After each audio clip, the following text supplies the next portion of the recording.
Mark Ray Mundy for MMAfighting.com here at Liddell versus Ortiz 3 open workouts in West Hollywood with Antonio McKee, who is the head coach for Chuck Liddell for this training camp. Chuck, of course, meets Tito Ortiz on November 24th at the Forum.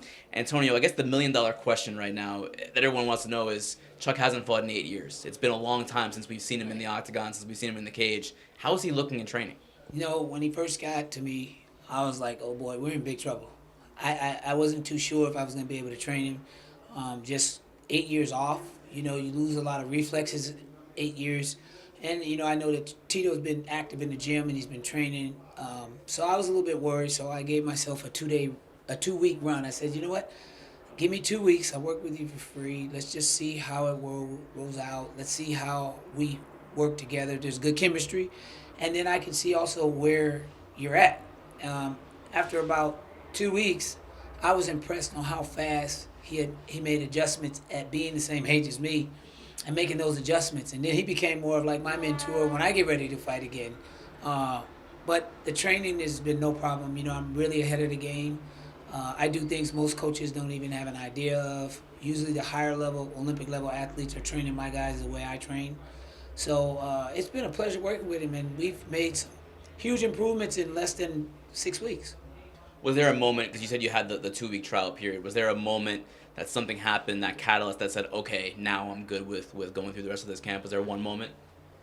Yeah, well, the first 2 days, the first 3 days, the first 4 days, first 5 days, like I run high level tests on these guys, and I know what my guys are doing and the standard guys are doing. And when I saw Chuck's results, I was like, oh boy, we're in big trouble here. But he made these adjustments so fast, and he's such a hard worker. And being that he's a legend, and tell me, okay, I'm gonna stay with you, because there was a lot of people pulling on him. But he saw what I do, he saw how I do it, and my main concern was his health, his wellness. It wasn't so much about me trying to get credit for anything, but it was just making sure that he stays healthy and he's training the proper way he should train at 48 years old. What was the connection there? How did you guys get in touch with each other? I work with TNT Management. I do a lot of training for their fights, and he told me about this Chuck Liddell ordeal, and I was like, Chuck's washed up. In my eyes, that's what I thought. But he said, no, give it a try. I'll have Chuck come over and work with him. I was like, all right. We tried it a couple times. We rolled, and I was like, okay, Then, I don't know. Something just happened, and he came back, and we kept going, and next thing you know, we're full throttle in. Is it different coaching someone older? Because, like you said, around your age, but you've been coaching guys like your son AJ, Prodigy, young kid, Aaron Pico, young kid, guys on the come up who you're kind of molding from a very young age. And Chuck has obviously been there, done that, everything in MMA. What are the differences there? Well, most coaches try to change fighters, and that's one thing that I don't do. I watch the fighter, I watch what he does, and I add to what he's already doing naturally. I mean, Chuck's been in the game. He's a veteran. He's fought the best fighters in the world. He's been knocked out. He's knocked out some of the best fighters in the world. So it's really easy. It's just making sure that he's properly conditioned and he's eating healthy. But overall, it's easy because I'm still active. I'm still fighting. So I know that threshold. Don't cross that line. Don't overtrain. Give your body time to recover. Without giving away too much of what you guys are working on, what can we expect of Chuck? Because there are people who, like you, before you started training with him and training him, who are worried, who hear Chuck Liddell's coming back after 8 years. He's 48 years old, I believe now. What can we expect? Can we expect the old Chuck, or at least some kind of a version of a very good high level Chuck? Well, it's funny because before I was coaching against Chuck, now I'm coaching with Chuck, and the difference is, the confidence that he has, the way he's training, it's so different than the way he's used to been training, and he's feeling like he's seeing his results. You know what I mean? I'm showing him, look, this is where you were, this is where you're at now, this is where you're at now, and I'm monitoring everything. So that inner confidence with himself, he's a warrior no matter what. To be able to be 48 and go through one of our workouts, you got to be on your A's and B's, and he's definitely, he showed everybody what hard work is, and so I think you're going to be excited about his explosiveness and his speed and timing at 48 years old on an 8-year layoff. There's no loss here. There's no loss. The fact that he's able to stand up and even fight and pass a physical is amazing at 48 years old, considering this man fought, like I said before, he fought the greatest fighters in the world. And at 48, he's still going. Let's see how many of these other guys are going at his age. Couple last things, Antonio. Their team, Jason Perillo, Tito's head coach, said some of the videos that you guys have put out, some of the workout videos, he said that he thinks they're a hoax. He thinks that Chuck is maybe not showing his full hand. Any truth to this at all, where maybe you guys aren't showing too much in these workout videos?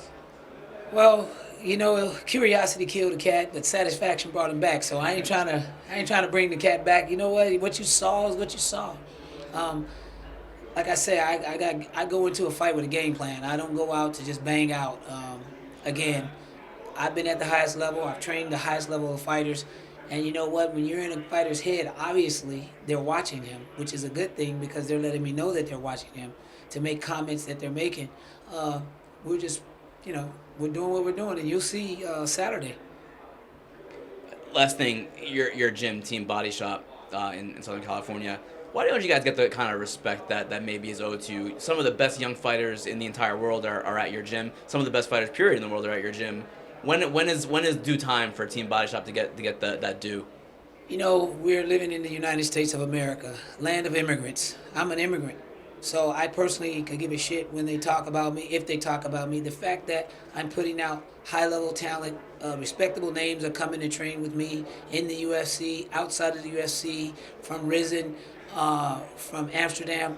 I'm training all kinds of guys. I don't post videos. My page is private, so, I don't think they're ever giving brother credit for it. I don't give a shit. I'm just going to keep kicking everybody's ass. It's personal for me, so... no disrespect to anybody or any organization or any network or any news, but fuck you. I don't need you to talk about me. Who are some of the other guys you have in your camp? Because you guys are pretty private. Like you said, there's really not a lot of social media engagement. So who are some of the other guys that you have with you? You've got... Well, I don't like to talk about too many people, but just the people that are really close to me. We got YL, we got Pico, Joey Davis, AJ... Marlon McGee, Emmanuel Newton, Honeycomb. I can't get names right. Every now and then I dabble with Rampage, Czech Congo, Tyron Woodley. There's just, I'm like a family gym. If you've been there and you train, you know the kind of love that I give, and I just respect hard work and respect.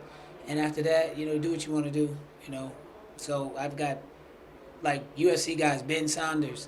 I just keep growing. I keep growing. That's because I'm doing my job, And whether I get credit on networks, I get credit on social media or these, how this game works, this political freak show. I'm not in it for that. I'm in it to make my fighters the best fighters in the world. And, I was very grateful for Big John McCarthy putting my name on the ballot for Coach of the Year. Like I say, I work my ass off, and I take guys that didn't come from an Olympic level wrestling, didn't come from the NCAAs.